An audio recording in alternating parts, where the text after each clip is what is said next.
Do you think you know the people around you? You believe you can identify when someone is toxic, when an energy is heavy, when a behavior crosses the line of what is acceptable. But what if I told you that the real dangers are not obvious? That the most destructive people are often charming, kind, even family members, and that while you try to protect yourself from the obvious villains, you are opening the doors of your mind to something infinitely more dangerous, the unconscious of others invading your own. Carl Gustav Jung dedicated his life to studying these hidden dynamics. In his work, The Ego and the Unconscious, he reveals that most of what truly governs us is not under our conscious control. This applies not just to you, it applies to everyone. And that is precisely where the danger lies. Because when someone is blind to their own darkness, that shadow seeks a host. And often that host is you. Perhaps you have never stopped to think about this, but think now. How many times have you felt emotionally drained after talking to someone? How many times have you been blamed for something you didn't do, or treated as the savior of a tragedy that wasn't even yours? Jung called this projection. An unconscious mechanism where the other projects onto you what they refuse to see in themselves. From that moment on, you cease to be a person and become a symbol, a mirror, an imaginary enemy, an idealized hero. And all these images have something in common. None of them is truly you. But the most frightening part is that often you don't even realize you are in this game. You think you are helping, that you are being empathetic, that you are being mature. Meanwhile, you are sinking into a psychological field that is not yours, trying to resolve conflicts that are not yours, being manipulated by dynamics that were not created by you, but now control you. And it's not just about ill-intentioned people. Jung made it clear. The greatest dangers do not come from conscious perverts, but from unintegrated, unconscious ones. They are those who live alienated from their own psyche, dominated by masks, traumas, complexes, and repressed desires. They are not evil, they are dangerous. And this danger is silent. It doesn't come in through the front door. It infiltrates, slowly, daily. Through small comments, veiled accusations, loaded silences. Until you start to doubt yourself, and when you lose contact with your own psychic reality, you become part of their shadow. Perhaps you are going through exactly this right now, in a relationship, in a friendship, in a work environment, even within your own family. And perhaps you are blaming yourself, trying to understand what is wrong with you. The answer is nothing. But there is something deeply wrong with the way you are being used as a vessel for someone else's unconscious. In this video, we will expose one by one the 6 types of people that Jung would identify as emotionally dangerous. Types that act not with deliberate malice, but with internal forces they themselves do not understand, and that is why they are so destructive. We will use Jung's words, his concepts and warnings, directly from his works such as Ion, The Ego and the Unconscious, and Archetypes and the Collective Unconscious, to show you how to recognize these profiles. But more than that, we will open your eyes to the possibility that perhaps, just perhaps, one or more of these profiles is within you as well. Are you ready? Then take a deep breath and move forward. But be warned, after hearing this, you will no longer be able to look at people, or even at yourself, the same way. Imagine living with someone who blames you for everything they feel, who turns your presence into a trigger, who makes you feel responsible for emotions you never caused. At first, they seem fragile, sensitive, deep. But over time, you realize you are being dragged into a battlefield that isn't yours, and where you are already at a disadvantage. This is the unconscious manipulator, someone who is unaware of their own wounds, but projects them onto others as a form of psychic survival. Jung said, What we do not confront in ourselves, we will encounter as fate. And often, this fate has a name, a face, and shares the table with you. The unconscious manipulator is someone dominated by repressed content, unintegrated traumas, unprocessed emotional fragments. Instead of looking inward, they aim at you and turn you into a canvas for their internal conflicts. This type of person lives in a state of chronic projection. According to Jung, projecting is an inevitable function of the psyche, but if unrecognized, it becomes destructive. In the book, The Ego and the Unconscious, he states that projection causes a kind of psychic blindness, a prison where the other ceases to be seen as they are and becomes used as a symbol of what is hidden in us. This is exactly what the unconscious manipulator does. They do not see you. They see a lost part of themselves and react to it as if it were real. These people often position themselves as victims. Everything that happens is someone else's fault, never theirs. When they feel anger, it's because you provoked it. When they are sad, it's because you disappointed them. When they feel inferior, it's because you think you are superior. This distortion is so subtle that you start to question yourself. Was I really insensitive? Did I say something wrong? Am I toxic? And thus, manipulation occurs without a shout being heard, without a direct request being made. It's all emotional, unconscious, and absolutely effective. Worse still, often these people are charming. They have charisma, sensitivity, an aura of emotional intensity. This creates a trap, because you think you can help them, heal them, understand them better than others. But what you are doing, in practice, is sacrificing your psychic health, trying to rescue someone who refuses to dive into themselves. And the more you try, the more you sink. Jung warns us that these patterns of projection are especially dangerous because they place us in a symbolic role.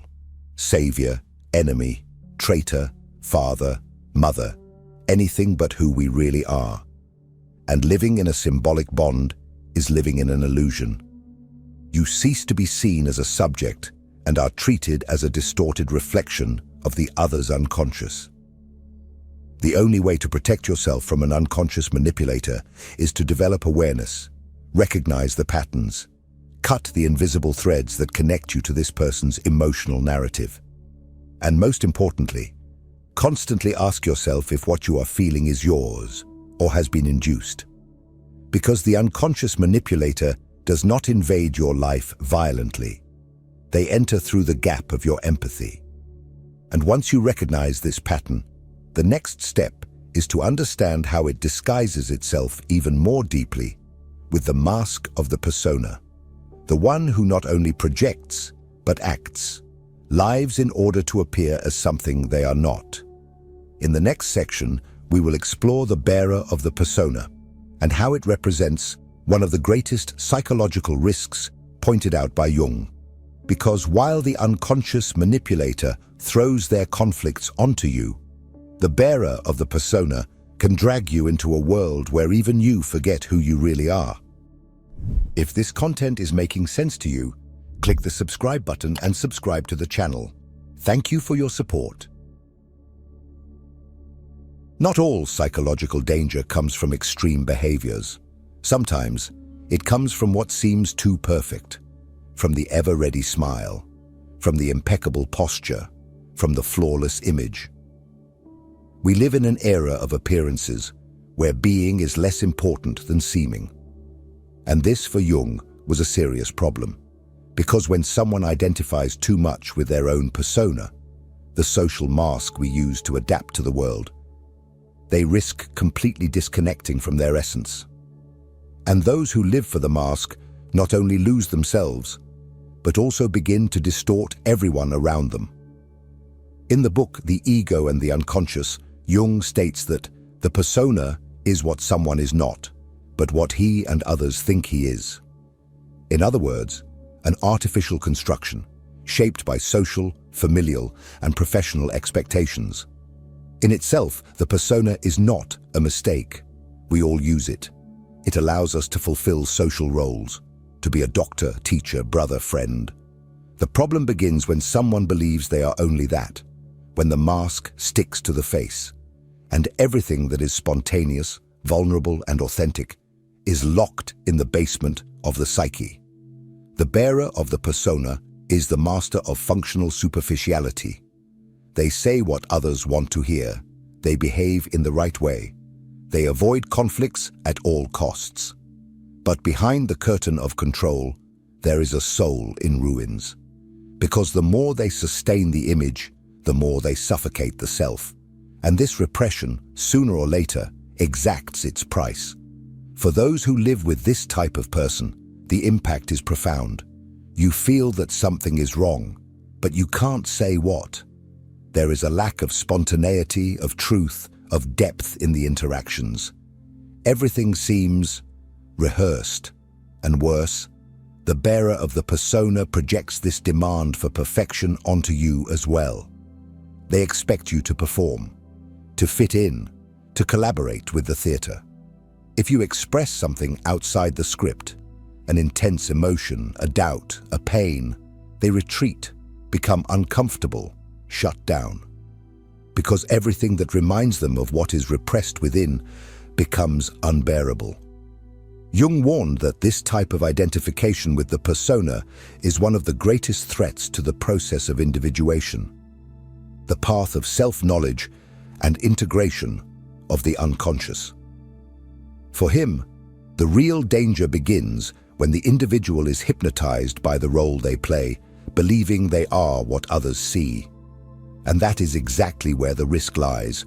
When someone lives only to be accepted, recognized, praised, they become a hostage to their own facade. And everything that is genuine dies suffocated behind the veneer. Living with someone like this can lead you to doubt your own spontaneity. You start to police yourself, to measure your words, to hide parts of yourself that don't fit the ideal narrative. Gradually, you also begin to wear a mask and don't even notice. Coexisting with a bearer of the persona is not just artificial. It is contagious.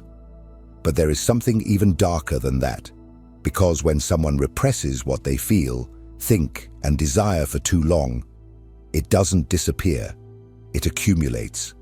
It ferments in the unconscious until it transforms into shadow. And then we enter an even more dangerous territory, that of denied emotions that return with explosive force. In the next section, we will dive into the figure of the owner of the repressed shadow, the one who refuses to see their own dark side until it explodes. There is a type of person who lives controlled, polished, restrained, always correct, always moderate, always polite. But behind this veneer of balance lies a force about to break free. Because everything they consider wrong, ugly, or unacceptable is simply pushed down into the basement of the soul. It is not overcome nor transformed. It is merely repressed. This is the essence of the owner of the repressed shadow, someone who tries to be light all the time until the darkness takes control. Carl Jung dedicated a good part of his work to understanding the shadow. In Ion, he states, "The shadow is everything that the individual refuses to recognize in themselves, and yet insists on manifesting in some way. We are not talking about something external. The shadow is not the evil of the world. It is not the other. It is not the enemy. The shadow is internal. It is the hatred you do not admit to feeling. It is the envy you rationalize. It is the sexuality you repress. It is the ambition you disguise as humility. Everything you reject in yourself does not disappear. It transforms into shadow. And as Jung taught, what you do not make conscious directs your life, and you call it destiny. The owner of the repressed shadow does not seem dangerous at first glance. On the contrary, often they are someone admired, disciplined, kind, helpful. But there is something strange. They do not tolerate weakness in others. They react poorly to spontaneity. They are bothered by intense emotions. They always seem charged, but never explode, until they do. And when that happens, it is devastating. This person lives in constant emotional vigilance. They do not allow themselves to feel, and for that reason, they condemn those who do.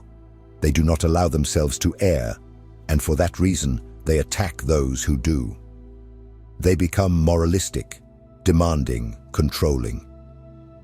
But all of this is just an attempt to keep the unconscious under control. Jung was clear: the stronger the persona, the more repressed the shadow. And the more repressed the shadow, the more brutal its manifestation will be. You can identify this pattern in people who have disproportionate reactions, who explode over small things, who hold grudges for years, who sabotage relationships in a passive-aggressive manner. They are the famous, difficult people, whom no one understands why they are so bitter, so resentful, so critical. The answer lies in the shadow, unintegrated, unrecognized, unaccepted. And here is the most important point. The shadow is not just made of bad things. Jung made it clear that it also contains your denied potential, your repressed creativity, your hidden strength. But when the shadow is ignored, all of this turns into poison. And this poison contaminates the relationship, the environment, and especially those who are closest. Living with the owner of the repressed shadow is like living next to an emotional minefield. You never know where you are stepping until you are hit. But this repression does not arise from nowhere. Often, it is fed by an illusion of superiority, by a rigid moral ideal that turns guilt into a tool of control. This is where we enter the figure of the next type, the moral controller. Someone who not only represses their own desires, but makes you feel guilty for living yours. In the next part, we will unmask this type that Jung saw as one of the greatest obstacles to psychic freedom, the guardian of virtue who deep down hides their own demons. Not every executioner carries a sword. Some use crosses, rules, dogmas, and ready-made phrases. They are those who claim to be driven by ethics, righteousness, and morality, but deep down, they are imprisoning themselves and others within a cage made of guilt and shame. Jung was well aware of this archetype.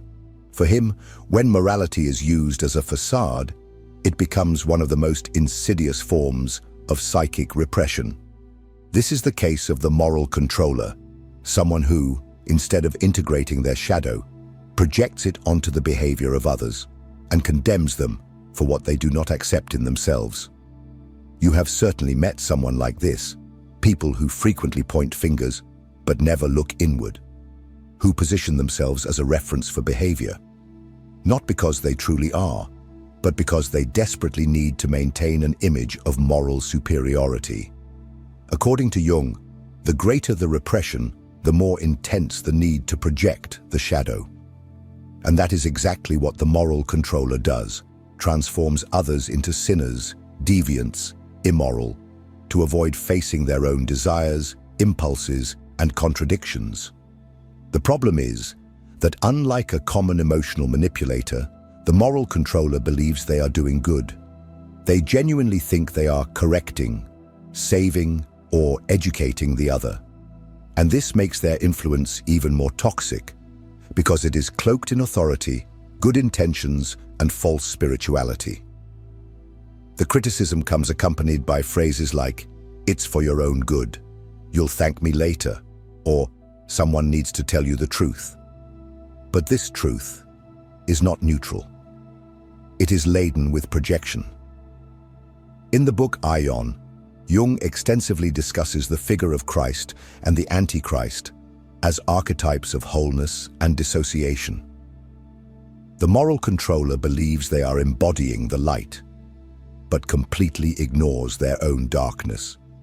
They project evil onto others to maintain the illusion of purity within themselves, and this makes them blind, dangerous, unable to see the nuances of the human soul. If you live close to someone like this, you may start to feel constantly guilty, as if you are always wrong, even when you are just living. You feel watched, judged, diminished. And the most perverse thing is that, often, you internalize this judgment.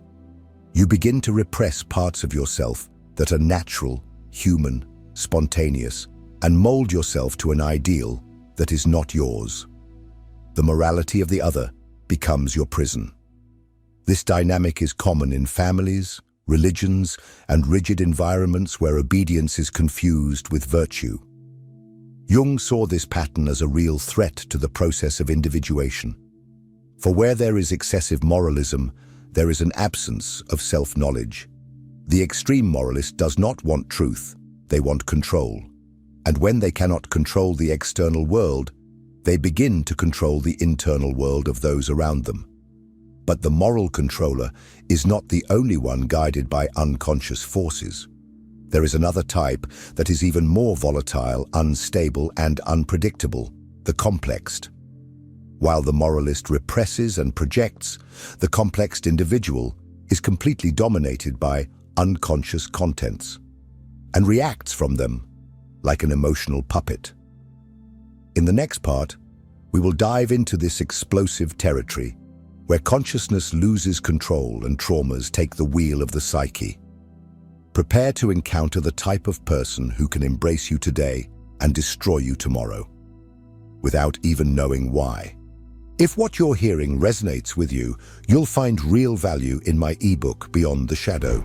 It breaks down Jung's core ideas and gives you tools to understand yourself more deeply. Link is in the pinned comment. Imagine living with someone who, at one moment, is sweet, affectionate, generous, and in the next moment, explodes in anger, shuts down in silence, or accuses you of something that never crossed your mind. A compliment turns into a demand. A joke becomes aggression. A gesture of affection is interpreted as a threat. No matter what you do, it seems you are always treading on unstable ground. This is the experience of those who live alongside a person dominated by unconscious complexes. The complexed. For Jung, complexes are autonomous nuclei of emotion and memory that reside in the unconscious and can take control of consciousness at any moment. They are like fragmented personalities within us, created by traumas, psychic wounds, and unresolved experiences. In the book, Psychological Types, and also in The Ego and the Unconscious, Jung describes how these complexes can directly interfere with an individual's behavior, causing them to react not to the present, but to echoes of the past. A simple comment connects unconsciously to an old abandonment, rejection, or humiliation, and those nearby pay the price. The complexed person does not realize they are being guided by these internal forces. When they react with fury, extreme sadness, or exaggerated resentment, they believe they are being rational. But they are not. They are reliving undigested emotions. And the problem is that this does not happen consistently. It occurs in lapses. There are emotional explosions interspersed with moments of lucidity, affection, or regret. This makes the bond with such a person even more confusing and addictive. You start to think, they are not always like this. Sometimes they are wonderful. And that is exactly what keeps you hooked. Because there are moments of genuine connection, of true affection. But these moments are followed by unpredictable ruptures, where you find yourself in the midst of an emotional storm that you do not understand. And, in an attempt to restore harmony, you mold yourself, adapt, shrink. You start to avoid certain topics, measure your words, walk on eggshells, all to avoid waking the monster that sleeps within the other person. But here is the brutal truth. That monster is not awakened by you. It is always there, latent, hungry, waiting for any trigger to emerge. And when it does emerge, it consumes everything around it. For Jung, unrecognized complexes end up colonizing the psyche. They speak for you, feel for you, act for you. And in the case of the complexed person, this takeover happens frequently. They may be dominated by a complex of inferiority, martyrdom, abandonment, persecution, each with its narratives, its emotions, its demands. And the more you try to maintain peace, the more you feed the illusion that it is possible to control the uncontrollable. Being close to someone like this is to live in constant alert. There is never emotional stability. The present is always contaminated by ghosts. And sooner or later, you begin to absorb these ghosts. You start to doubt yourself, your memory, your feelings. And without realizing it, you too are being colonized by the other's unconscious. But the most dangerous part is yet to come. Because while the complex person oscillates between emotional extremes, there is another type of person who does not shout, does not explode, does not accuse, but consumes your energy until you have nothing left.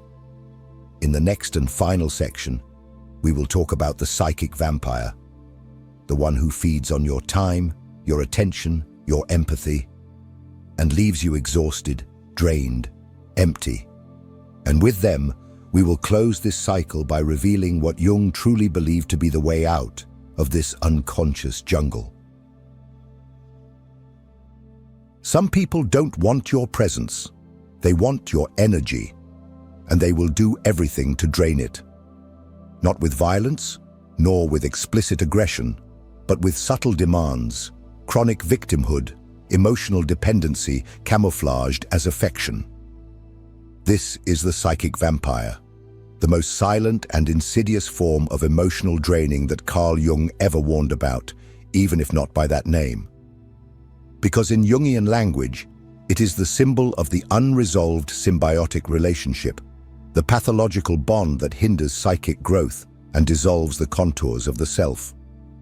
Jung, in various passages of the ego and the unconscious and in Ion, shows us that one of the greatest threats to the process of individuation, the path towards wholeness, is symbiotic relationships, where two people do not recognize themselves as separate individuals, but as psychic extensions of one another.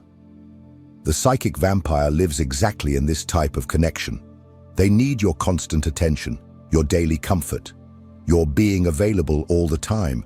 But behind the neediness, there is a void that is not yours, and that you will never be able to fill. You start by offering support. Then you give time.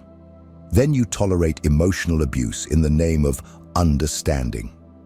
Until you realize that all your energy is being drained, and that you no longer know where the other ends and where you begin. The exhaustion is profound. It is not just physical, it is existential. It feels as if your soul is being devoured drop by drop, day after day. Jung spoke of people who, unable to sustain themselves psychically, attach to others like emotional parasites. And as cruel as it may seem, this is the truth. The psychic vampire does not want to grow, they want to be carried. But the danger is not just in the exhaustion. It is in the dissolution of the self. You start to feel guilty for wanting space, selfish for wanting silence, cold for wanting distance, because the psychic vampire is a master at reversing roles. From victim, they become accuser. From needy, they become manipulator. And before you realize it, you are living to avoid crises, to maintain peace, to sustain a bond that is killing you inside.